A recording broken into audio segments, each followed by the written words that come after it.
Hello, seekers of horizons. I'm Gabriele Chiapparini. Welcome to Small Photobook Cult. The Crick captures the lives of young men in Short Creek, Utah, Arizona. Children who remained after the FLDS community's fallout. The photobook is a powerful visual narrative of their resilience focused on their deep bond with the dramatic landscape and their extraordinary skills in horsemanship. A striking, beautifully designed testament to an hidden world, offering a respectful and unforgettable bridge of understanding. Welcome to the episode 48 of Small Photobook Cult. We are here with Jim Mangan. Hello, Jim. I'm super glad to have you here today. Hi, Gabrielle. It's so wonderful to be here. Really nice. I'm really curious.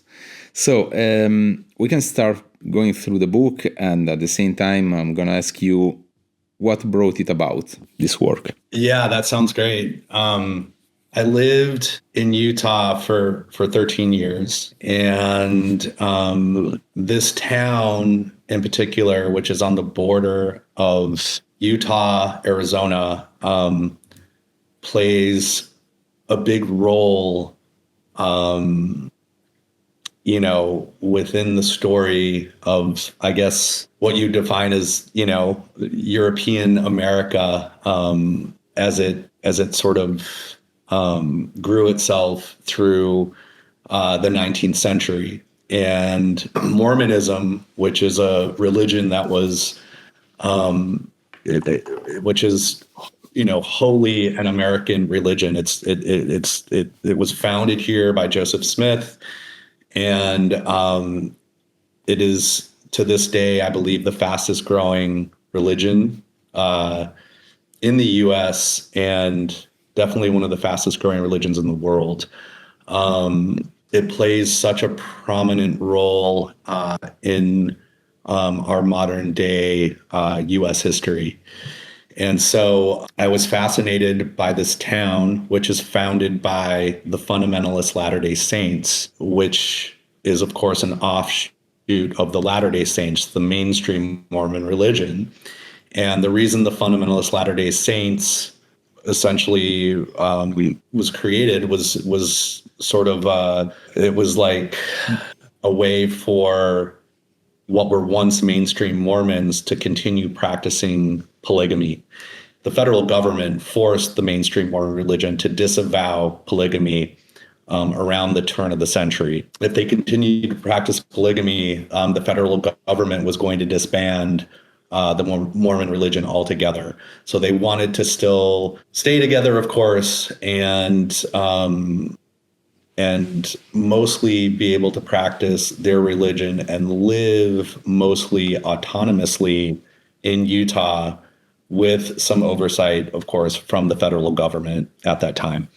It's far different now. Today, the federal government has a bigger hand in things, but then they could mostly live an autonomous lifestyle as long as they weren't practicing polygamy. So a big faction of them migrated down to this particular area, which sits directly on the Utah-Arizona border.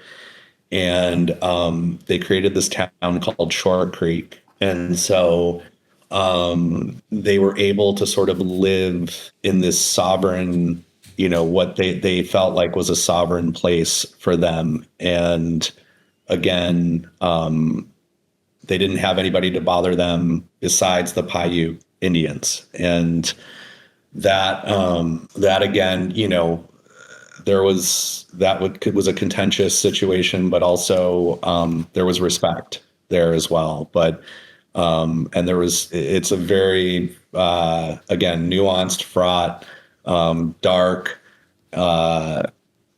and crazy situation historically. But for these Mormons, they came down here to practice polygamy and to live as sort of free of a life as they possibly could live without government intervention. And so in doing so, they created not only the secrecy of this town, which was referred to as Short Creek, but also within the secrecy of the town,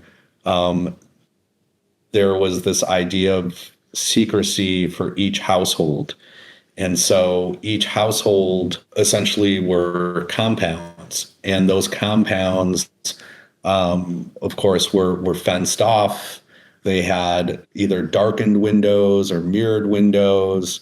They didn't have siding on the sides of the homes, and that was so they didn't have to pay property tax.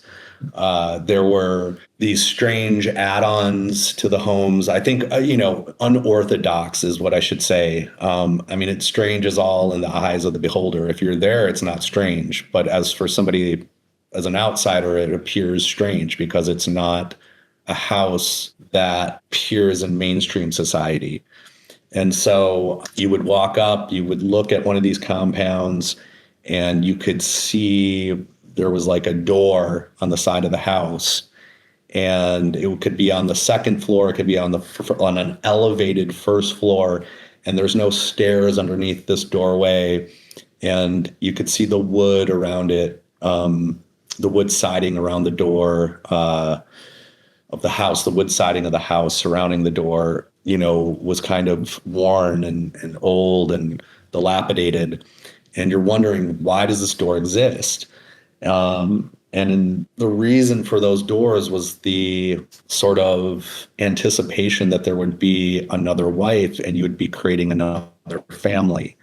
And so that door would eventually open up into that wife's quarters of the home, and that where that wife would raise her kids. And so the husband would have these wives, which were referred to as sister wives, in different sections of the home. And so every time you would acquire a new wife, you would create a new section for the house. And so sometimes that didn't happen. And so you'd get these doors that just had been sitting there forever. And that new wife to be never came to be. Anyway, so the unorthodox sort of presentation of these homes for an outsider like myself, I found fascinating. And not only from a historical perspective, but as it presented itself through the idea of manifest destiny, the idea of how it embedded itself into our modern day U.S. American history, and what kind of story could be told just through the architecture itself. And so I went there in 2014 initially, and I was run out of town. I was followed by not only a truck of sister wives, but I was also eventually followed by the police. And then I was followed by a blacked out tinted truck that was the final kind of nail in the coffin where I said, I can't do this. And so we were followed for a long period of time. We left town. We went to a town down the road called Hurricane, and the truck continued to follow us. And then I drove through a stoplight to evade the truck, and eventually parked in a Walmart parking lot and just waited it out there to make sure that they hadn't seen us turn into that parking lot. And of course, they didn't. And that kind of just left me sort of thinking I was not going to be able to photograph these homes without being watched or maybe being arrested or having my camera equipment taken away or something, even far worse. But the reality of the situation is those were just intimidation. Those are just forms of intimidation. Nobody would have done anything to me physically. Maybe they would have confiscated my camera, but it wouldn't have really gone beyond that. And anyway, fast forward to 2018, I decided to go back. And the first time I went, I brought a friend, Justin Suazo, and I just needed him to be sort of my eyes and ears. And I was going in with a new camera that I invested a lot of money in, and I was very much paranoid about my camera getting taken away or being followed or something worse. You kind of build these things up inside your head, and you're not sure what's going to happen, but nothing happened. And Justin was sort of making fun of me because he thought I was just acting way too paranoid, and I had no reason to feel that way. And he was right. Things had changed. And so unbeknownst to me, after I'd done some research, I realized there was a huge shift, and a lot of people in town, a lot of members of the FLDS had been excommunicated from the religion, or outright just left the religion. And it had a lot to do with the way that Warren Jeffs had been governing the religion as the prophet. Even though he was in jail at this point in time, his family still had a stranglehold on the town and the religion itself, and they were just ruling it out of fear. And so by excommunicating members, they were kind of shooting themselves in the foot, but they were using that as a way to keep other members sort of in line and making sure that they followed all the rules. But now you had a town that was the majority of people in the town were no longer in the FLDS. So that created a power shift. And these people complained to local and state municipalities, which came in and eventually stripped the FLDS of their nonprofit status.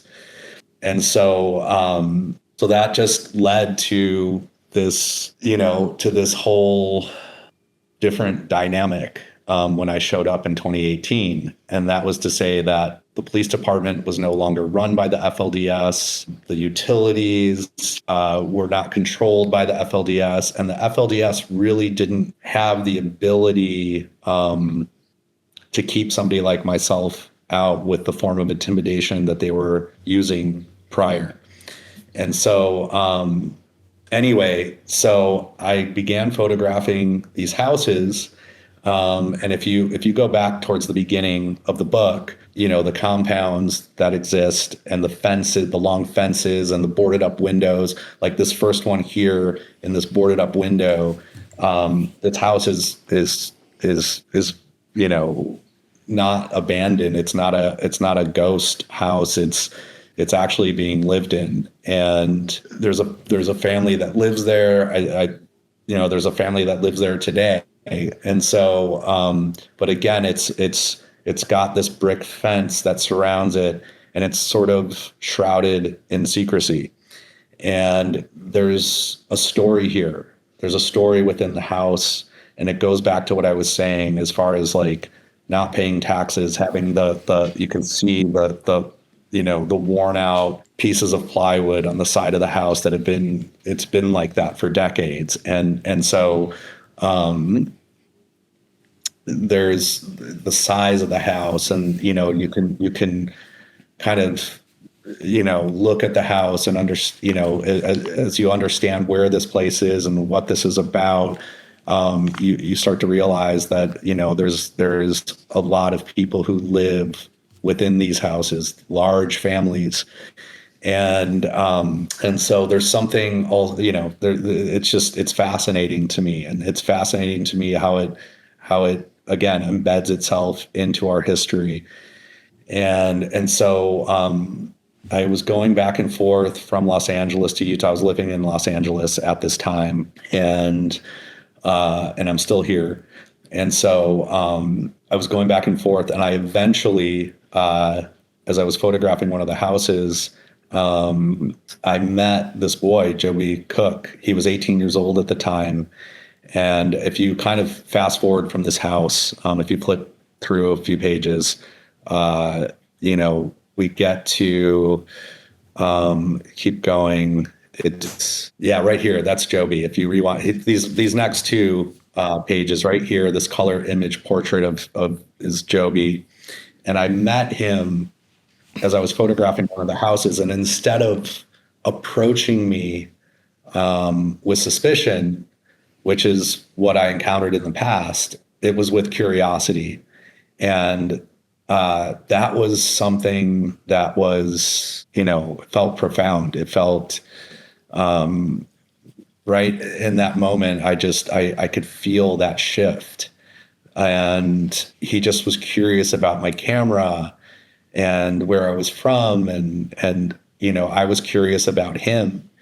And mind you, he wasn't dressed in this type of clothing at the time. He was just on his BMX bike in a t-shirt. He was dressed as kind of any, skater kind of kid you would see out, in the US or anywhere for that matter around the world. And so, except he lived in this place that was really mostly shielded from the outside world. But he clearly had some form of access to the outside world, which they weren't allowed up until about a year and a half before I met them. Like the FLDS would not allow any of their members,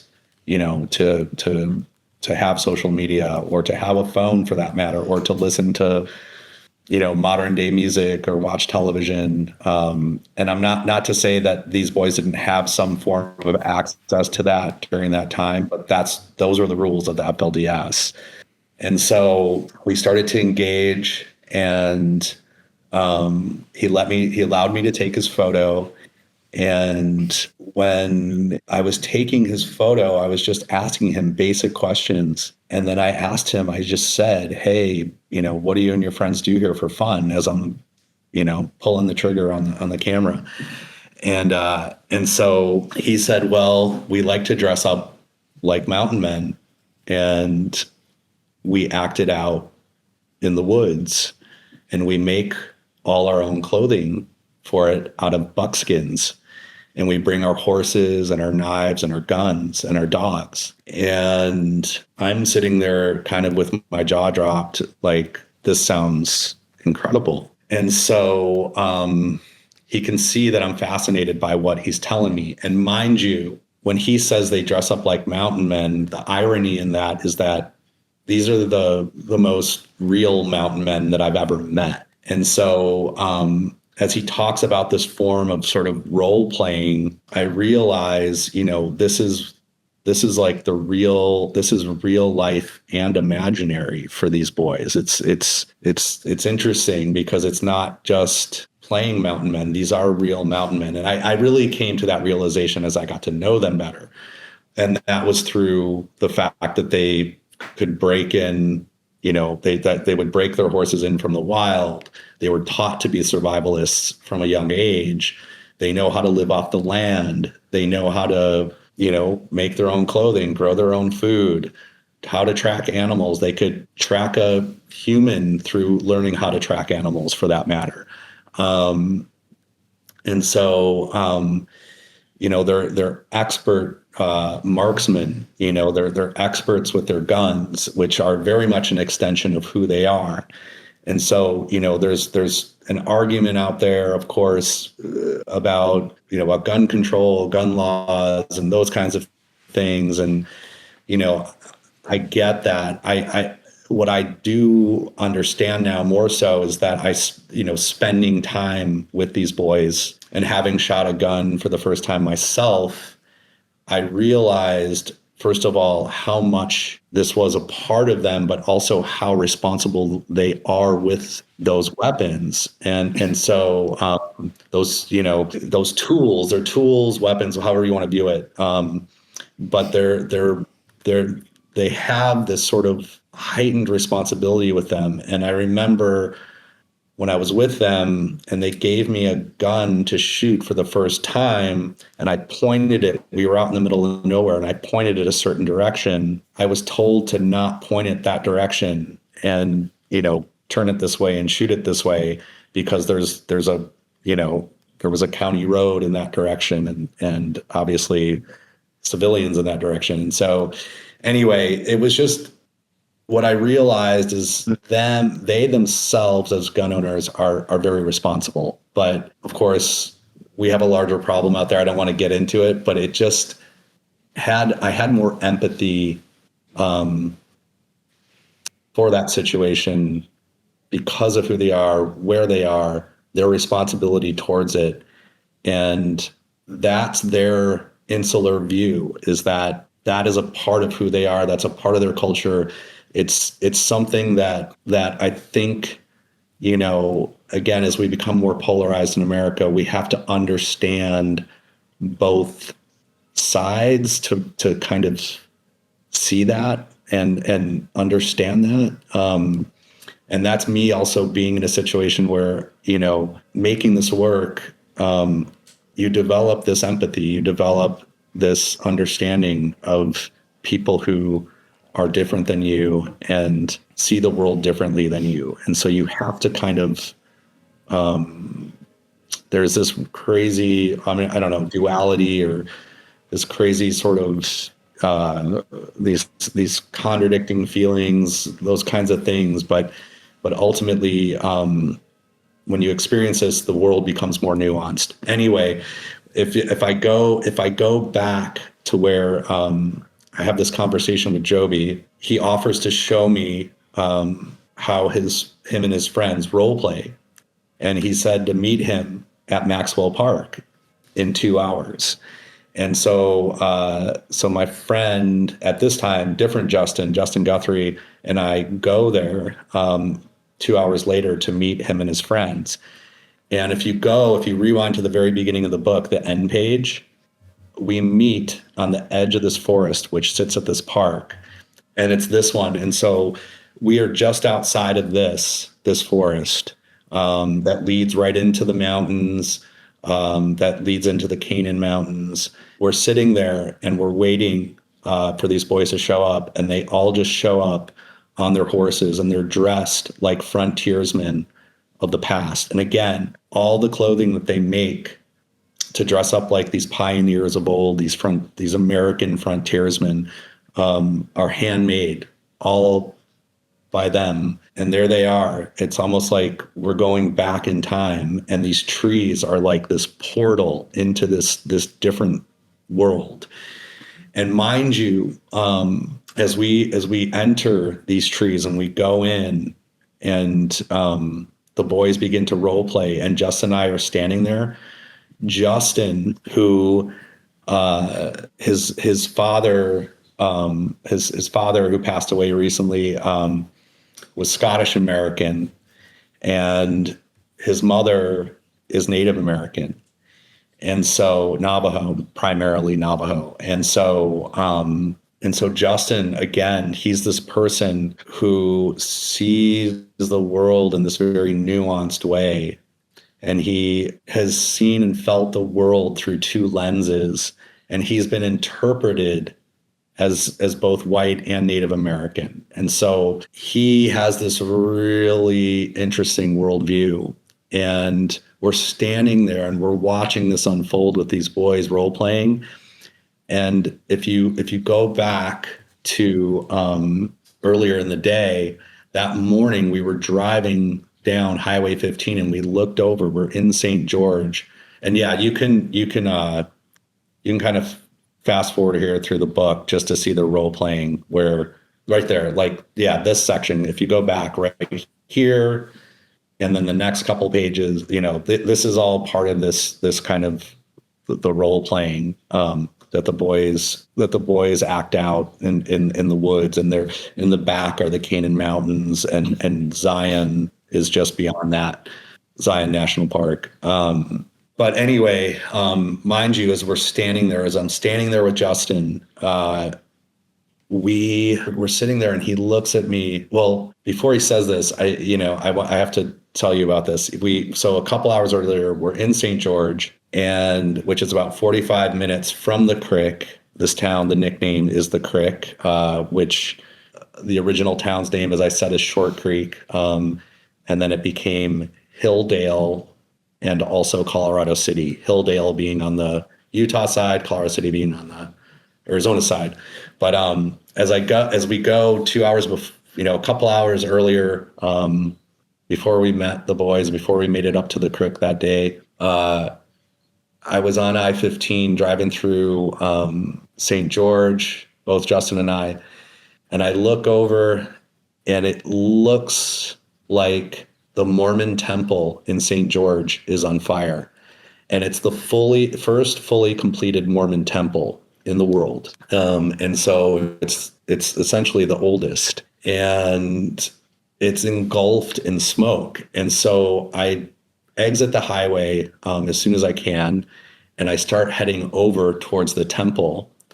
And what we came to realize was that it was a newly built Mormon church that was on fire, and that church was built directly in front of the Mormon temple. So the temple itself was engulfed in smoke. And it was just such a powerful kind of symbolic moment. And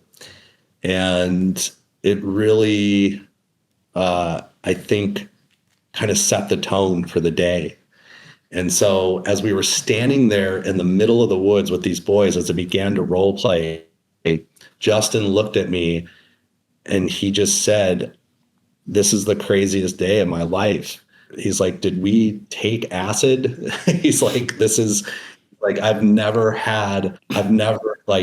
this is like something I've never experienced before, in without, having to take some sort of drug to experience it." And so, so we're sitting there, and it was like this almost this full reflection of the day so far, and seeing these boys and watching this Mormon church burn down in front of the Mormon temple, and just how surreal and how insane this day was. And so here we were, and I just thought about him and how he was interpreting this sort of this act that was going on amongst these boys, but and what it meant, from all these different levels. I mean, I come from a sociology background, so that's how I think about the world. So I'm always trying to put myself into other people's shoes, and you essentially have to do that, right? Like, whether you're a sociologist or not, as a photographer, as an artist, you're kind of forced to do that. And so I'm just thinking about his sort of perspective on this, but then also my own, and what it means. And so here we were, and we just saw something that we had never seen before. And these boys, and how talented they are, how physical they were with the environment. But it was also just a small kind of a taste of what was to come. And so that was the initial encounter. And, they opened themselves up to us in that moment, but they also were, I think, guarded and suspicious at the same time. And rightfully so. I think anybody would be. Two grown men with, these boys ranged from 17 to 21 years old. I mean, Justin himself is considerably younger than me. He was 25 at the time. I was 45 at the time. I'm 52 now. So this is like back in 2018. But anyway, it really was just this whole world had just sort of kind of like presented itself to us, something that we had never experienced before. And, it slowly just grew from there. And so that opened this door to not only this kind of make-believe world that they exist in, but the real world that they exist in. And right there, like Trail, he came about a year later, about a year after I started met the boys. I met Trail, and he wouldn't allow me to photograph him initially. And so it took a while to break through with him, but this was the first day that he allowed me to take photos of him.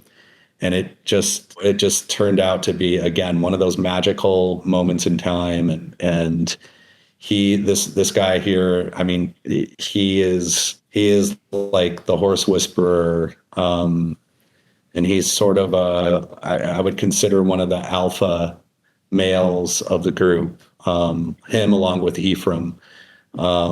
Ephraim being my point of contact, and the young man who I'm closest to this day. But Trail right here, he has such an incredible story. He is so wildly charismatic, and such a wild child.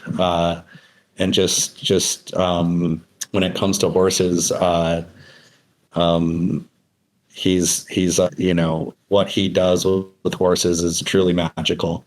And he knows, the limits of a horse, and he knows what makes a horse happy.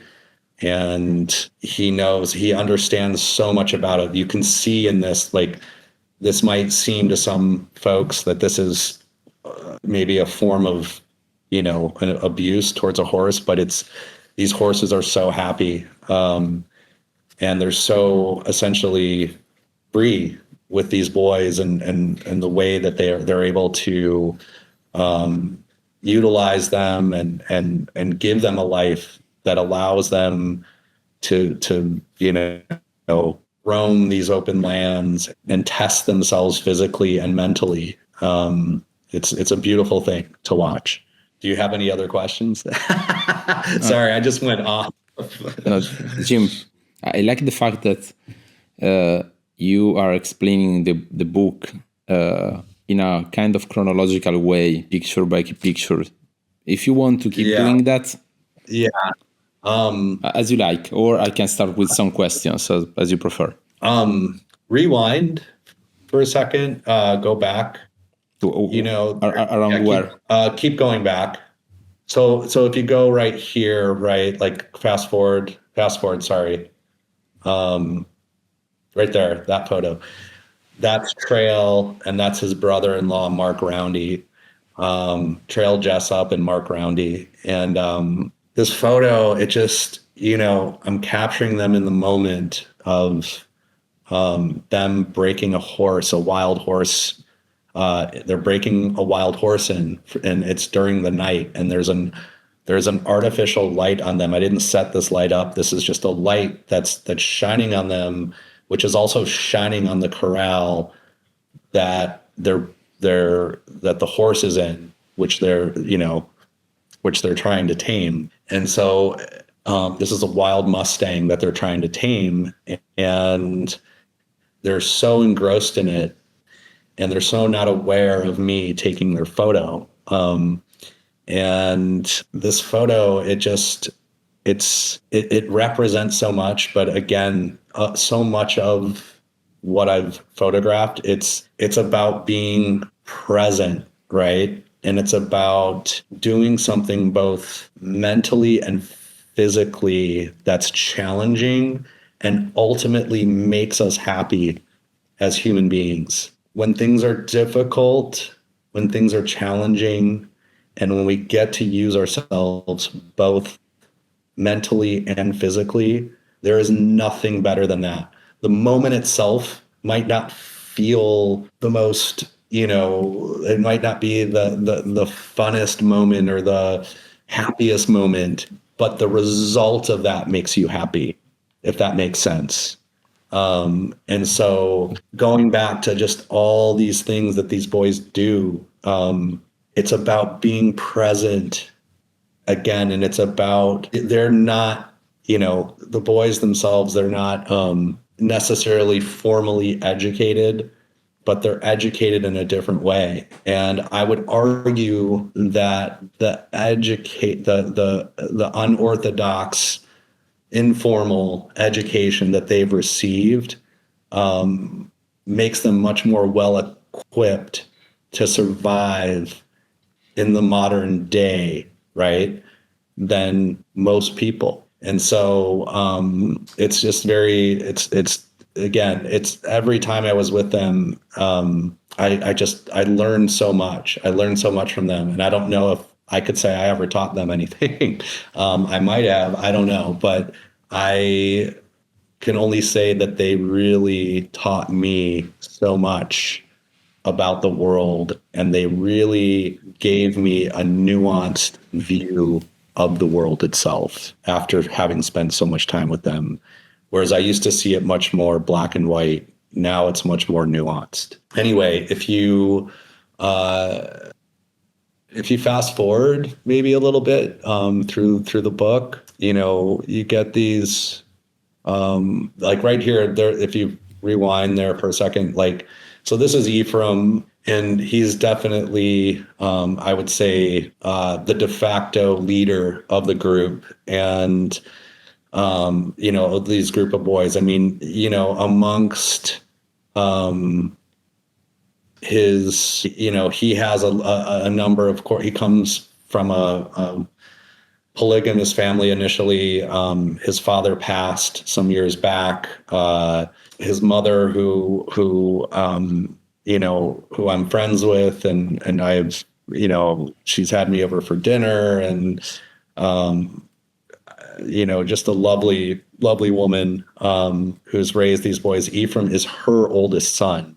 It's not his father's oldest son, so he has half brothers that are older, but he's his mother's oldest, and he has that kind of older brother, firstborn mentality, even though he's grown up with other siblings, but probably not as close with those older siblings as he is with his full-blooded siblings. Ephraim is somebody who, he sets the tone, and he expects a lot from people. And I think in that way, he has high expectations of himself, and he generally meets those expectations, and he has those high expectations of others. And it's interesting because as somebody now, he's 23, 24 years old now. I met him when he was 17. I think he just turned 24. But what was I going to say? He has a way of operating that forces other people to elevate who they are. He's talented in so many different ways, and I would say that unlike Trail, who very much is like amazing at with horses and horsemanship and all those things, Ephraim is very well rounded. And so, he has so many talents in so many different ways, whether it's on a motorcycle or a horse or, with cars or working on engines, but also his survivalist skills, building homes, doing all these things. He's just such a well-rounded person. And so as I got to know him, I kept realizing how talented he is, and how, like, if the world was to end, this guy would be the first person. He'd be the first door. His door would be the first door I'd knock on, because he would probably, help carry me through, hopefully. So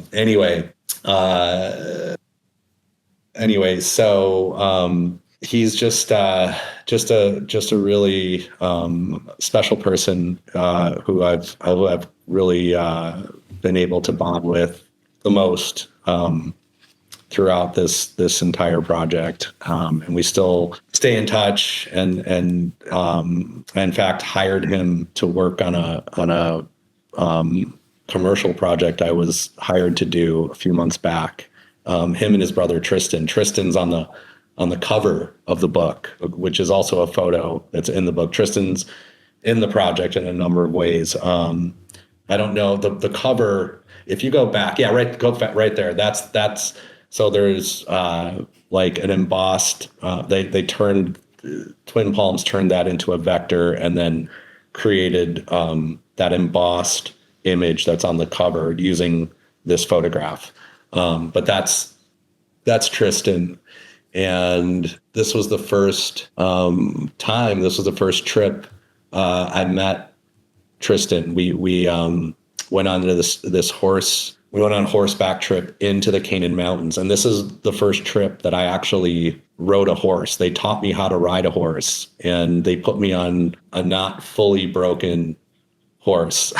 And so this horse was still partially wild that I was on, and it kicked the shit out of me. It really kicked the shit out of me. I probably, I don't know, a half an hour into the ride, we had to duck under these trees. And I don't know if you know that sort of game Limbo, but instead of me bending forward and wrapping my arms around the horse's neck, I bent backwards and I went under this branch, and it spooked the horse in the way I reacted to the branch, because I was spooked. I wasn't anticipating this branch. And so it was a big, thick branch. And so I had to figure out in that moment how I was going to avoid it. And so I leaned back instead of leaning forward, and hence the limbo. And it spooked the horse, and the horse fell to the ground and landed. It all landed on my kind of like my right leg and foot, and it felt like I had broken my foot. And so I finally got out of the horse, and I stood up, and I could barely stand on that foot. It was throbbing. And I wasn't sure if I was going to be able to make that particular ride. And we were going on like I believe it was like a 12-mile ride to the camp spot, by horse. And I mean, up the Canaan Mountains, and eventually landing at this spot, this little lake that exists at the very top of the Canaan Mountains. And it's not an easy ride. And so whether you're a novice or not, it's not like for those guys, it's easy, but it's generally considered a difficult ride. And so at that point, it was like, do I keep going forward or do I go back? Like, can I actually do this? And I just knew that I had to do it regardless. I was like, I have to do this. I cannot, I have to hold my own with this group. I think it was more about that than getting any kind of photo. It was just more of like, I can make it through this. Well, I didn't break my foot. It just, it's a good starting point. What's that? It's a good starting point that you didn't broke your foot. Yeah, I didn't break it. And, we continued the ride. It started to feel a little bit better as we continued. And this was like a all-day ride to get to this particular location. And, we continued on, and I was able to do it. And my foot was throbbing, but you kind of just like block it out. And, once I made that decision, it was like I kind of compartmentalized, the pain, and I you just continue forward. And then we made it to our campsite, which, it's not an official like campsite. This is just like out in the middle of nowhere. We set up camp. And then we, when we eventually made our way back, which I think it was like a couple days later,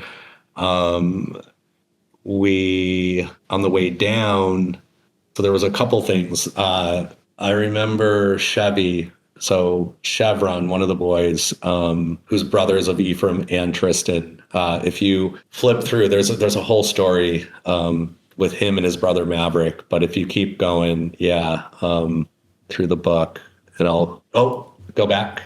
Yeah, on the right. Sorry, go back. Yeah, on this right page, that's Chevron on the left and Maverick on the right. And I'm going to tell you a story about those two. But Chevron was on this trip, other Chevron, aka Chevy. And I remember him saying to me, if your horse just starts taking off on its own while you're on it, and it's running towards a cliff, you got to jump off. And I thought to myself, all we're riding through is just rock, sandstone, like if I jump off, like that in itself could just kill me, let alone going off the cliff. You know what I mean? Like just jumping off. Yeah, of course. That. Yep. And so I remember there was this point where we were riding down and the horse started to take off, on its own. And I was on it and I was like, holy shit. And I was trying to pull the reins and stop it, and it wasn't stopping. And then I finally just pulled the reins as hard as I could.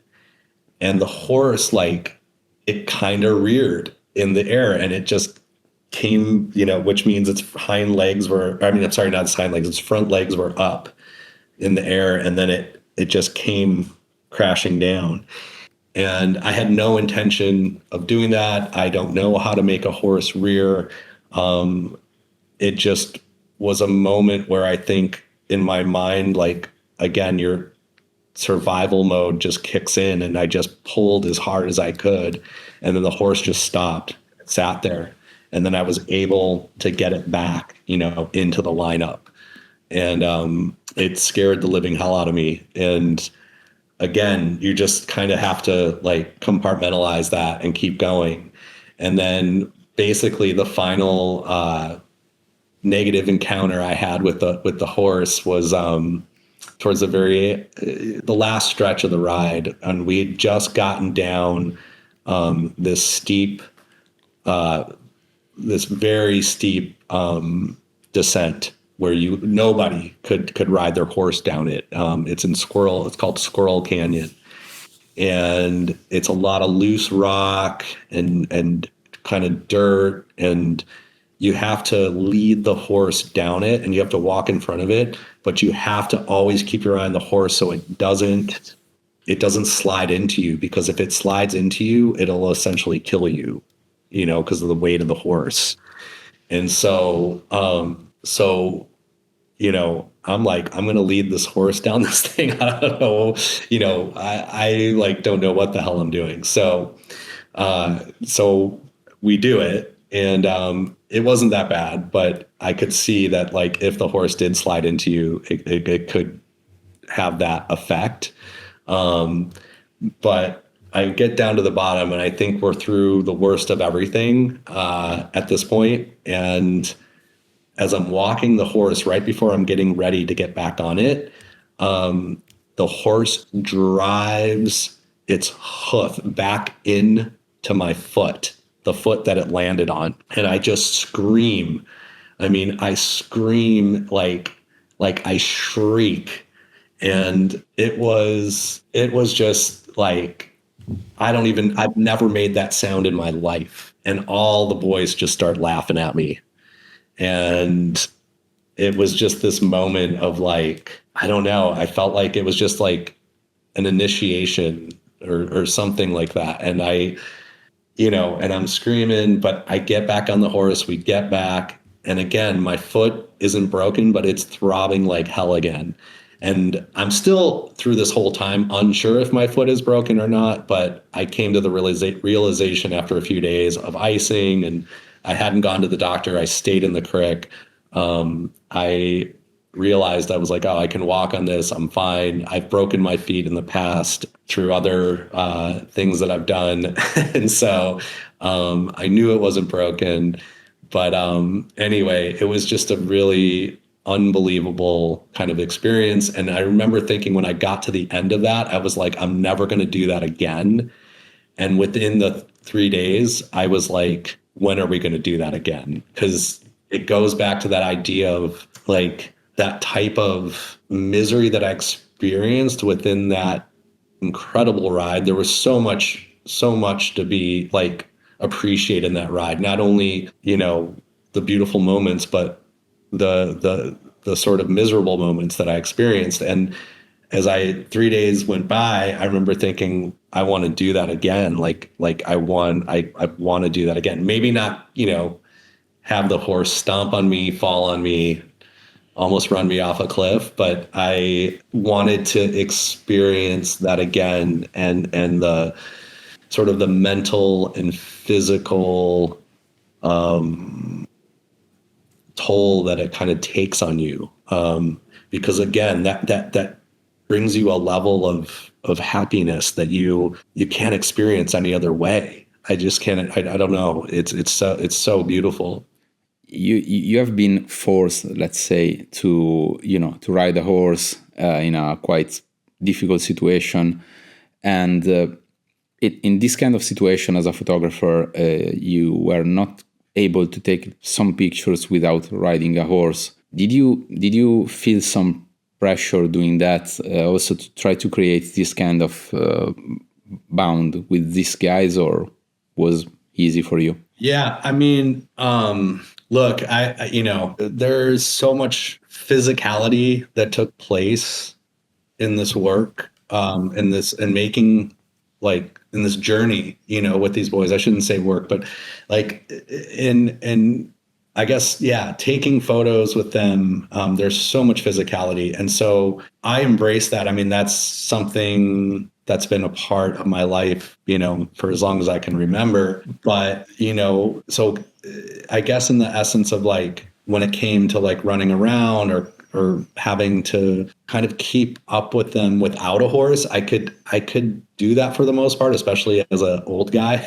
But, they were much, I mean, let's be honest. I mean, they had to slow down a little bit for me, because I'm not, I was nowhere near their level of and their age and where they were at, physically, but they're also just very, like I said, they just operate on another level. And so anyway, the horse part of it was something that definitely brought a whole new challenge. And I knew that if I were to go on these trips with them, I would have to ride a horse, of course, and I'd have to learn. But it would also it was like this double-edged sword, where I knew that there were going to be these moments that I wasn't going to be able to capture because I'm on a horse and I'm trying to, like, either figure it out or just, keep up, navigate, and I'm not going to be able to take a thoughtful photo in that moment, especially if there's something that I'm seeing that could be like a candid moment or the anticipation of something that was about to happen, where I just couldn't, like, do it the way I normally would if I was just standing on my own 2 feet. And so there was going to be something to pay for that. But then there was also obviously having the ability to insert myself into these rides and these other worlds, right? These little worlds that were opening up outside of the town itself, right? These little escapes from the town and these little worlds that they were creating outside of the town. And so, so I was going to just have to pick and choose my battles and figure it out, essentially. And so, that's what I did, and, there were definitely moments that I missed that I could, think about over and over and over again and wish I could have gotten that photo. But the reality is I never would have even seen that if I hadn't gotten on a horse and gone out there with him. And so there's just these other incredible moments that I was able to capture. And I definitely was able to photograph them sitting on my, while sitting on my horse and taking photos of them. And whether the horse itself was moving as I was taking photos, or, I was sitting still on the horse taking photos, while they were moving or something like that, or they were still, or whatever the case was. But, it definitely brought a new dimension to the photos. And I can say, I mean, this work in itself is the Crick.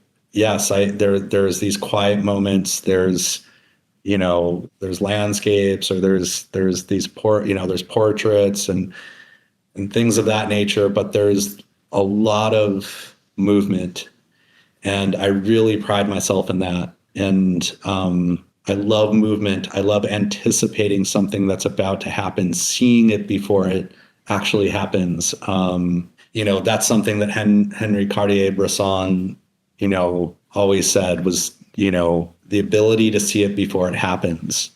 And, you have to work at that. You have to exercise your brain, right? And your ability to see it before it happens and take that photo in that moment. And there could be a lot of things going on, and you're on a horror, you're doing this, you're all over the place. But like, if you can slow everything down in your mind and you can see something, you can anticipate it, you start understanding what the boys are doing, or how the horse is going to react to something, or when they're, in these moments where they're just all doing their thing and you're not necessarily asking them to do something, you want to see it, before it happens. And so, that. I love that challenge. And it's weird because like in this moment in time, I'd have to like exercise, my brain again and get back into that mode to really be able to do that again. Right. And so, but when you're doing it consistently, when I was going out there consistently and spending time with them, it started to become just so much more natural. But it's like anything. It's like if you were an athlete and you hadn't played your, sport for a year or something, and you couldn't just jump back in and just start doing it at the level you did a year ago. To me, it's the same thing with my photo. Like in that type of environment, I'd have to like ease back into it and get back to that skill level that I had.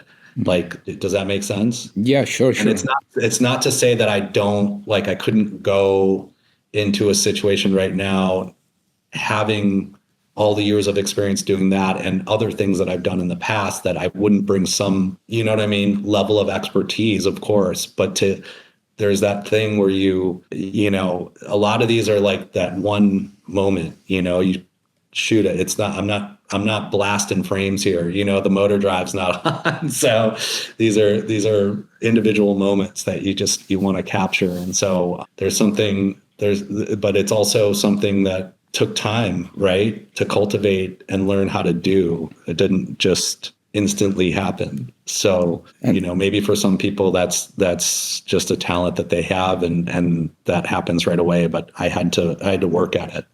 How did you try to align yourself with their point of view?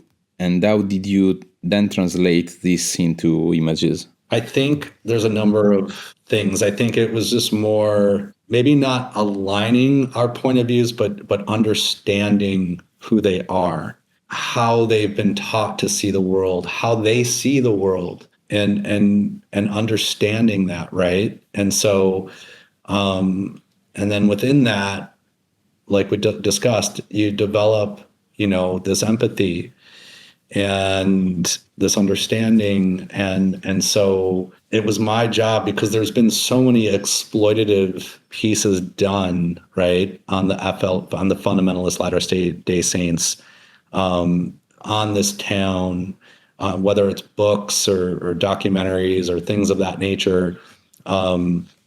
There's always been kind of a exploitative sort of underlying, I don't know, within the storyline, there's always a level of exploitiveness within it. And so anyway, I wanted to really document the innocence of these boys who had been, they'd all to some degree been taken away from their families at a certain point. And they were forced to live with other families within the FLDS. And this was more punishment to their own parents than they themselves. And so it's confusing. And it's, they grew up in essentially a cult, right? And so I knew that, as one of them told me, that they're constantly deprogramming from that. And some of them don't want to admit to that. Some of them don't want to say it was that bad. But there's a level of, there's just this thing where again, like I just wanted to understand, who they are, and then how to approach this work in a way that wasn't exploitative, and present their journey as something poetic, their journey through life. And I wanted it to resonate with all, whatever background you come from. I wanted people to see it as a story where these boys, they came from a certain situation, and where also they don't come from a lot. They don't have a lot of money, but within it, there's this beauty.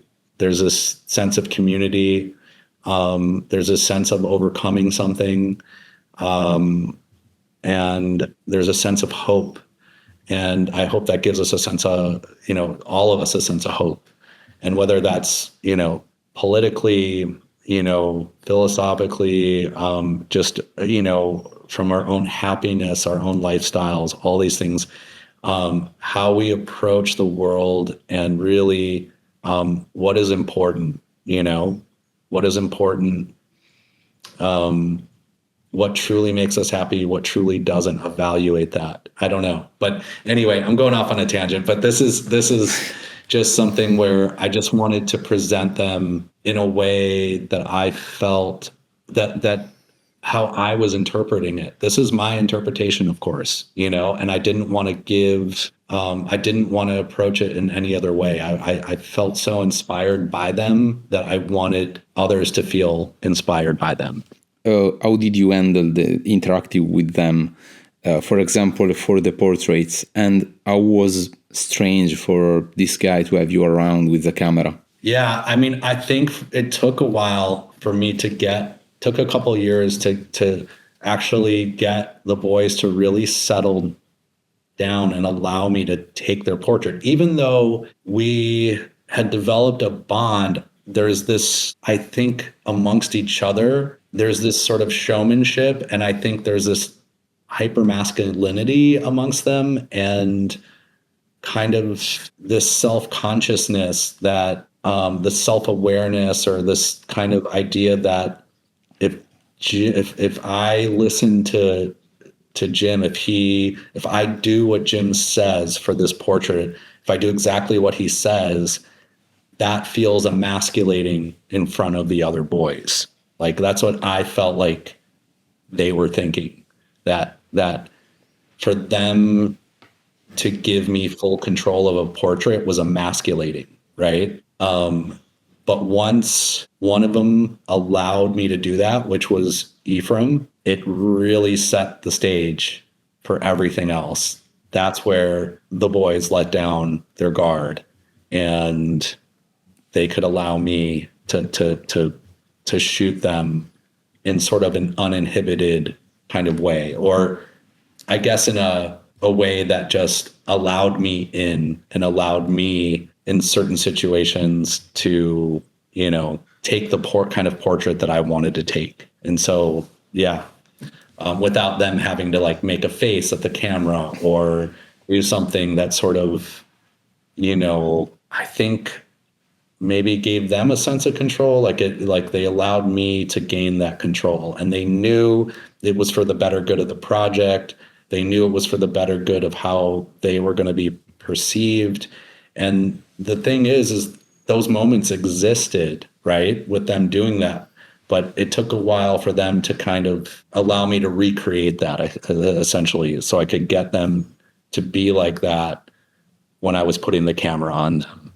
I think they just were, once the camera went on them in that kind of controlled situation for a portrait, it was hard for them to give me that control. But it eventually happened, and that was a beautiful moment when it happened. Yeah, it was a real breakthrough, and it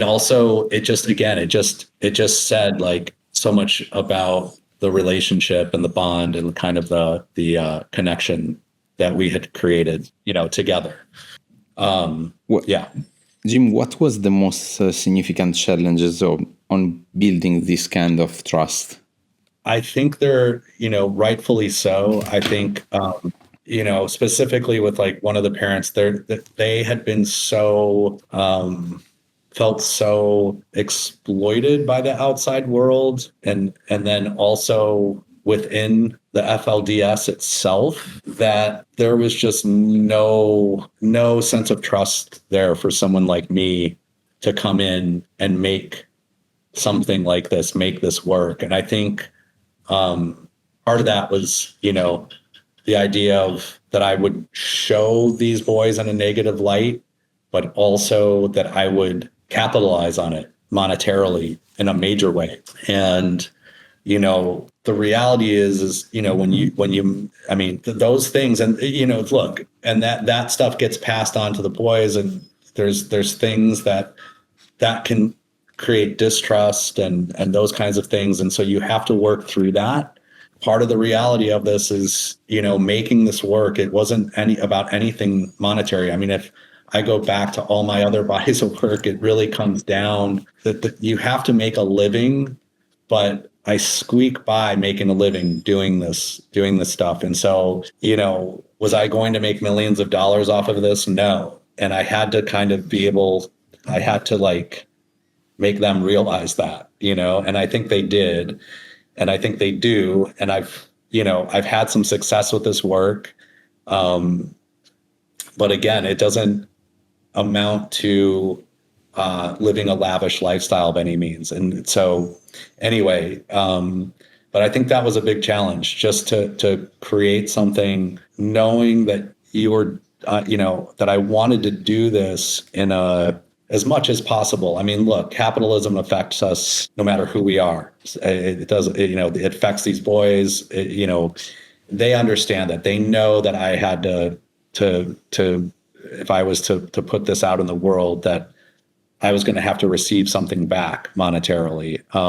And this is my living. This is what I do. But it's also, you have to be responsible. If I were to make a lot of money on this, I would give back to them. That's something. And I've given back to them in certain ways. And so I want to make that record straight. But it's also, it's not something, I had to kind of make sure that they understood, like, when you do something like this, it doesn't just, the floodgates of cash don't just start pouring out. And so I think that was one of the biggest kind of hurdles to overcome initially.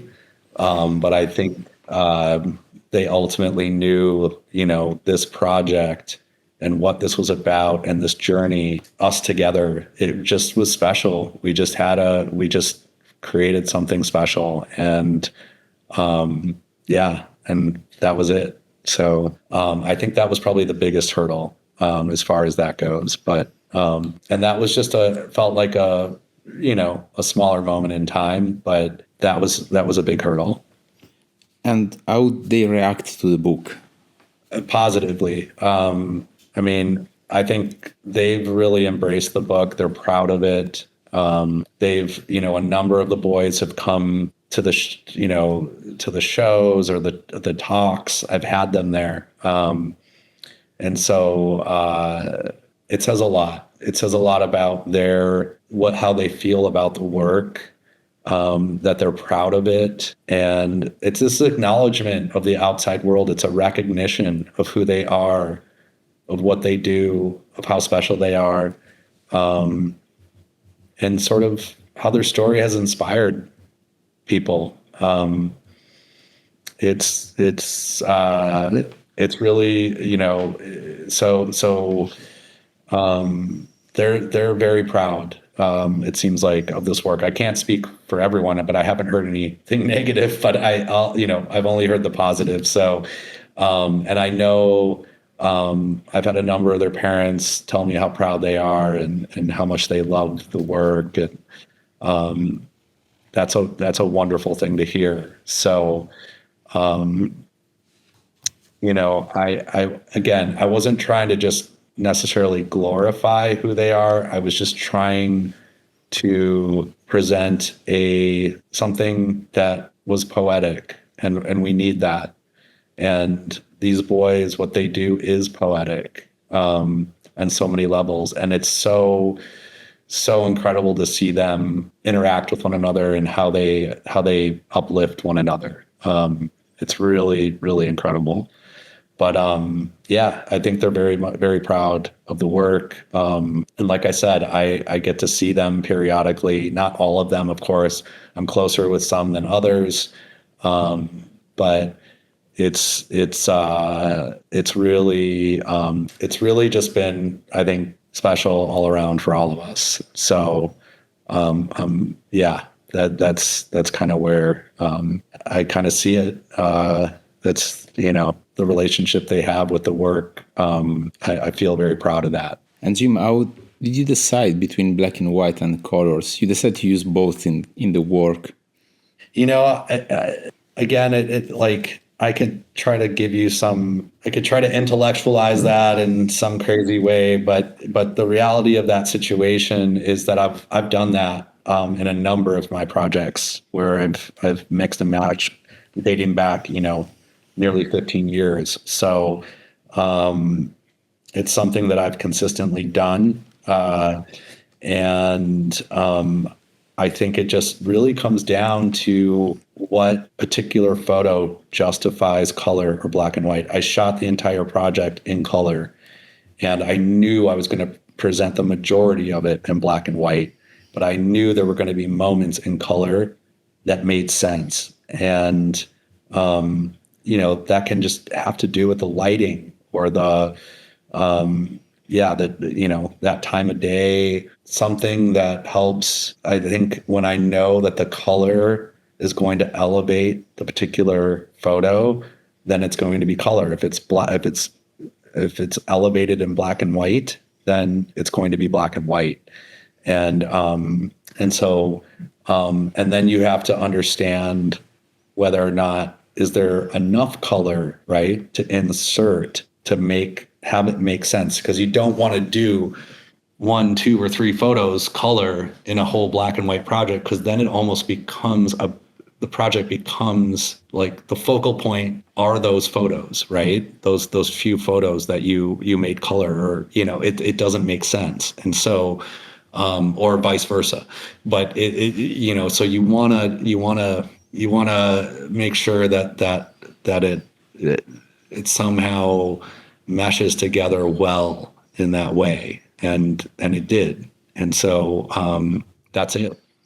And how did you decide for what camera to use for this project? Well, as I said earlier, I started off doing a photographic architectural survey of the Crick, and serendipitously I met Joby as I was photographing one of the compounds, one of the homes, and it opened up this whole world. And so that the camera that I had was and I still have it, is a Leica S-type 007 medium format camera. And so that camera is really geared towards like landscape and architecture and portraits, but not necessarily shooting movement. And so I had to really learn how to use that camera shooting movement as a medium format camera. And it's cumbersome. It's a large camera. It's heavy. It's bulky. And I used a 30 to 90 millimeter lens, medium, which equates to like a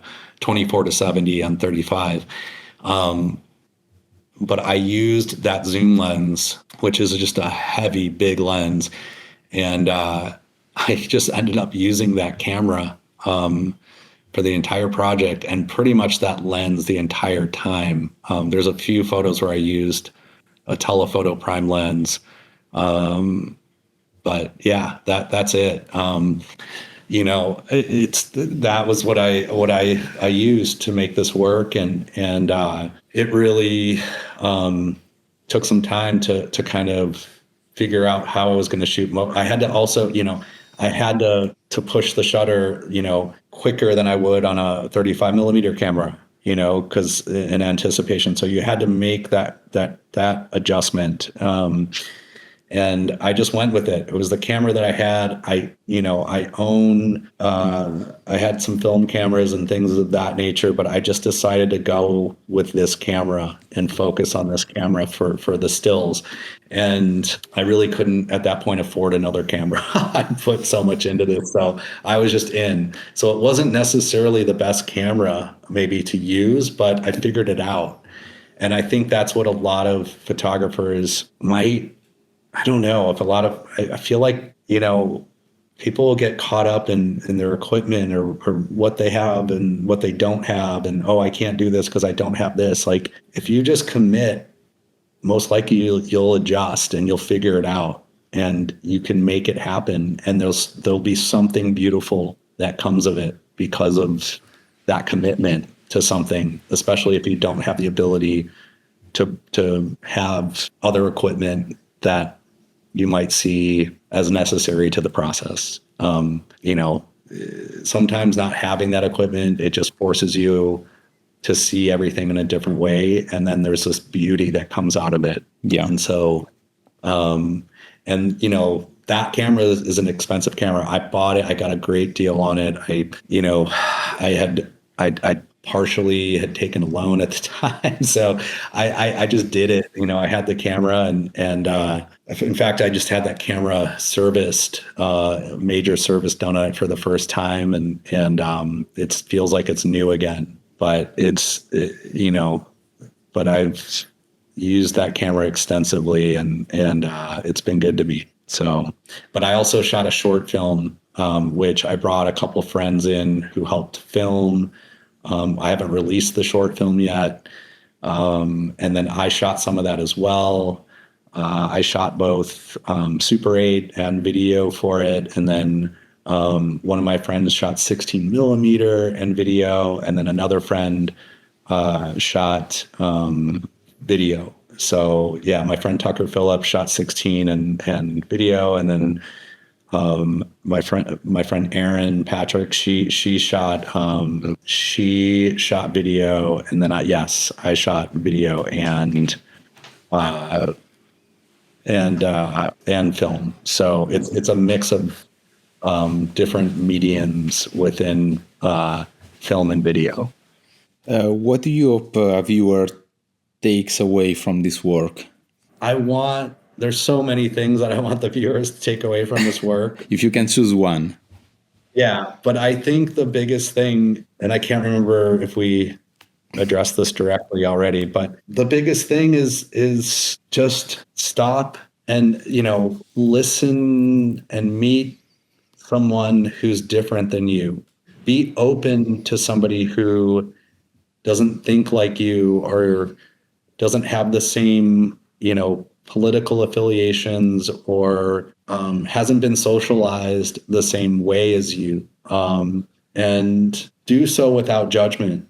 And if you do that, if you allow that to happen, whether you're on the left or the right or whatever, if you can just stop and connect with somebody through a joke, through a story, through something, you're going to open yourselves up to the world, each other. I know I don't want to sound corny, but it's like when people are different from us, we open ourselves up to them. And I'm talking about like ideological differences. I'm not necessarily, it can come down to anything, race, gender, everything. But when we just have the ability to stop and open ourselves up to one another without any preconceived notions of who this person is, I think that's where we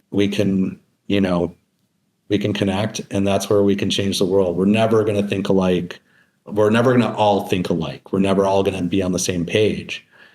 But I think we can develop more of a respect for one another. And I think that existed, and I think there's less of it.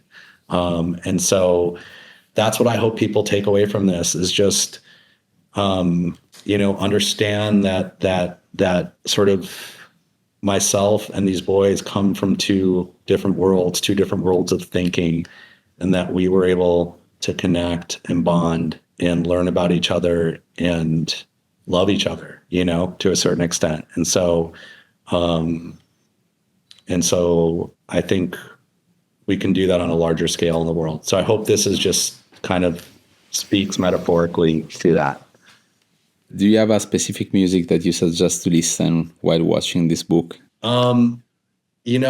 Strangely enough, I don't know, there's a number of things, but the number of songs that I like that resonate with me when I view this work, but the first one was The Proposition, which is Warren Ellis and Nick Cave. Mm-hmm. And it's a soundtrack for a film called The Proposition, which is an incredible film. But I recall my girlfriend playing The Proposition as I was, and it's all instrumental. And I was sitting there, I was editing, and this is in 2020. And The Proposition came out in probably the mid 2000s. But I was sitting there editing photos from the Crick, and this was during the pandemic, and the proposition was on in the background, and I got goosebumps. I just got chills. I didn't know about the film. I didn't know about who created this music at that point. And it just resonated with me, and it kind of, I don't know, it like ignited me in a way. And so that's what sticks to me the most, is when I hear that, it takes me back to that time when I was editing the photos, and listening to that in the far background. She was in the kitchen, and I was in, the second room, which was like a makeshift studio office. And so, it's the proposition, Warren Ellis and Nick Cave. Do you learn something while doing this project that can help other photographers? I'll say this: the thing that I tried to do when making this work, and the thing that I was sort of forced to do a lot of ways, was, there's so much, first of all, that I could say about this work and how maybe it can help photographers. But I think one of the things that just stands out is, again, like going to these remote places with these boys and being kind of off the grid and not having access to my phone or computer in a way that allowed me to communicate with the outside world. It makes you wholly present, right? And so I think when you're making work like this, or you're just making any body of work, it's so important, right, to turn off the phone, to not engage with Instagram or have to post a story every single time, you're making work and doing something like that. If you can remove yourself from that, it's going to enrich your work, right? And this project really sent home the idea of just being present, being uncomfortable. If you put yourself into a situation where you're uncomfortable, right? If the work makes you feel uncomfortable, you're doing something right, because you're being challenged. And so putting yourself into difficult situations such as this, it really, it forces you to kind of sink or swim. And it also forces you to focus more if you're going to swim. And so I just feel like this work, it wasn't like uncomfortable every moment I was making it, but you definitely I had to be on my toes a lot with the boys, and I had to be ready for anything. And I think in that way, I think as photographers, if you're going to make work, I think the best kind of work is when you put yourself into uncomfortable situations and you go on a journey.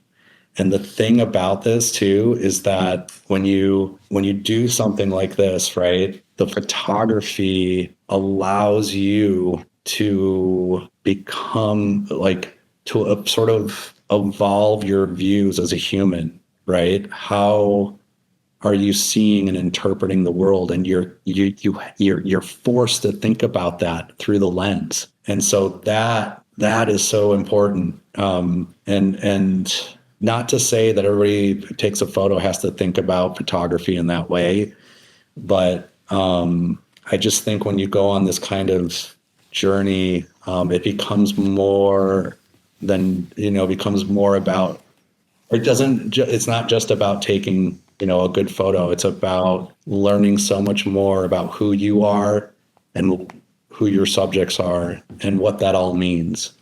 And so, I don't know. That's probably more than you asked for, but I that's probably not just one thing, but it's okay. That's it. And the very last questions, can you suggest us a book to have in one of the future episodes? Swan Moon's Swan Moon. So the photographer is Swan Moon, and the book is called Swan's Moon, and it's by TBW Books, published by TBW Books.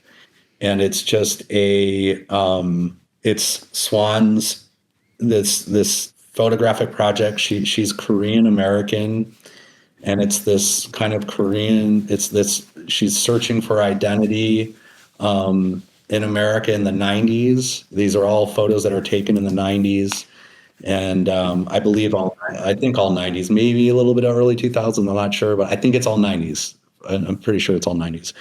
And it's sort of searching for this identity through kind of this role playing of like 60s Americana noir kind of film, 50s, 60s kind of noir, sort of this through like Hollywood and film. And it's all her, she made these photographs in LA, and there's a lot of self-portraiture.